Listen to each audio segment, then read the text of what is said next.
Hello. Starting? Yes, it's starting. This is GA 4 and 5, I believe, and I am here with Adrienne, and she is going to be my practice buddy for this. We are going to talk first about a scenario with Eileen and her situation. Eileen is a 35-year-old female. She's seeing me because of depression.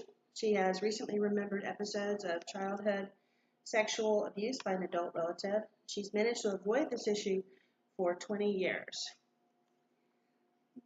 So, I just don't know what to do to deal with this pain. so you're having memories that are disturbing you right now? I just wish I could run away from the world. Sometimes it's easier to escape things than to face them. I just never really thought about it before. It makes me so crazy. I'm having a difficult time staying focused at work and home. Well, when you don't have something in front of you all of the time, it's upsetting, and it can disturb you in ways that you may not have expected, and that makes it difficult to do your daily life, I believe. Yeah, it was. I know how important it is to deal with this. I've hid it from myself for so many years. I never really let myself feel anything. When you're upset, sometimes it's easier to put it aside than it is to think about it and perhaps go back over those memories because they're painful. And sometimes it's hard to move on into the next stage of your life because the things that happened in the past are stopping you from looking into the future. But that's what we're here to take care of. And now that was paraphrasing, and we're going to go on to reflection, which is very similar to the paraphrasing, and is it perhaps in this book is the example. I just don't know how to deal with this pain. Well, it's very difficult to have emotional pain, and it's hard to move forward through that emotional pain when you feel bad, and your emotions can hurt you almost physically too and stop you from doing daily life things. I just wish I could run away from the world. It's probably easier to hide from things than to face them. And it can be a little overwhelming, perhaps, to think about the things that you've been through and to want to face them and then not know how. I just never really thought about it before. It makes me so crazy. I'm having a difficult time staying focused at work and at home. Well, that makes a lot of sense. If it's now coming back and bothering you, it gets sort of like running around in your head, and you can't seem to think past it because you haven't really thought about it and addressed it, and maybe even compartmentalized it, put it in a place where you can think about it, a safe place, so that it doesn't affect your daily life. Yeah, it was. I know it is important for me to deal with this. I've hid it from myself for so many years. I never really let myself feel anything. Feeling things that are scary are hard, and facing them is harder, especially if there's something that happened a long time ago. But if you don't deal with it, you can't move forward, and it can stop you from living your life the way that you want to. And so that's what we're here to help you deal with it. That was reflection and an open-ended question. Any suggestions? Are we moving forward the right way? No, I think that's good. Yeah. Okay. These are open-ended questions, which would not be yes or no, and we'll begin. Now, do you want me to answer questions, or it's just for you to ask them? I think that's a harder scenario. Yeah. I would go Maybe off just of that. ask the questions, and I'll just keep Yeah, to the script. sort of the script, sort of the same thing. Yeah. Like you Like started. if I say I just don't know how to deal with this pain.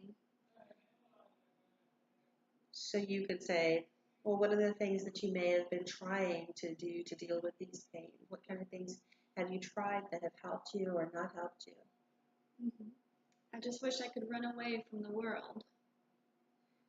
Well, not facing the things, is that helping you or is that not helping you is something you have to ask yourself. And what things have you been doing that are helping you? Is it helping you to talk about it with other people?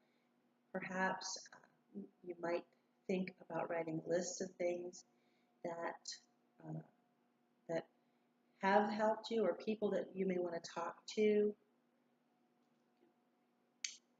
I just never really thought about it before. It makes me so crazy. I'm having a difficult time staying focused at work and at home.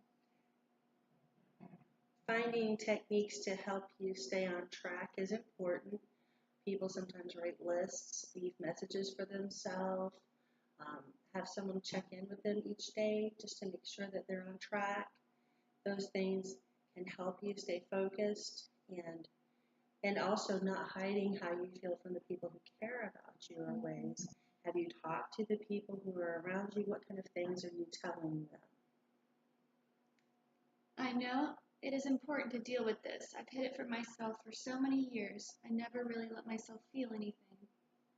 It's difficult to feel something when you're afraid of it. So when you're afraid, what kind of things do you do to make yourself unafraid? Are those things helping you when you think about this situation? Which things are the best things that you've tried to help you feel more safe and secure?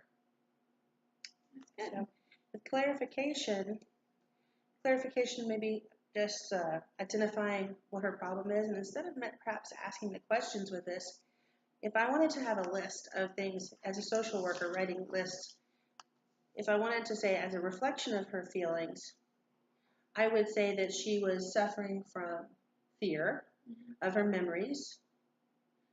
And that, this is in the clarification phase. So I would say that she was suffering from fear from her memories. And as a, what was that? I'm drawing a blank.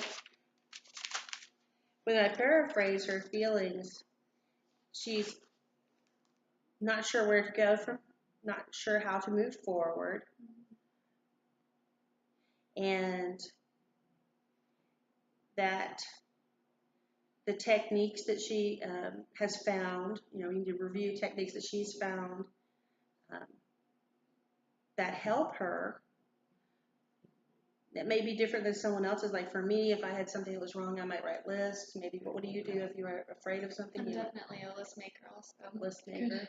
Always do my to-do Sticky list notes everywhere. Yeah, Some people are real social. Everyone's different, yeah. And they might, like I suggested, they might want someone to check in with them. Having a good friend say, how are you doing today, might be all that they need to help her feel like, okay, I'm grounded, these people are helping me. And with closed-ended questions, the specifics are yes or no questions, and I think we covered that as kind of a combination of open-ended and closed-ended in that interview. Specifics of yes things and no things to help her, and to get an idea of where she wants to go from where she is, which is why she's in the meeting. So, well, I thank you very much for this interview, and hopefully we'll have some more. Yes. Thanks.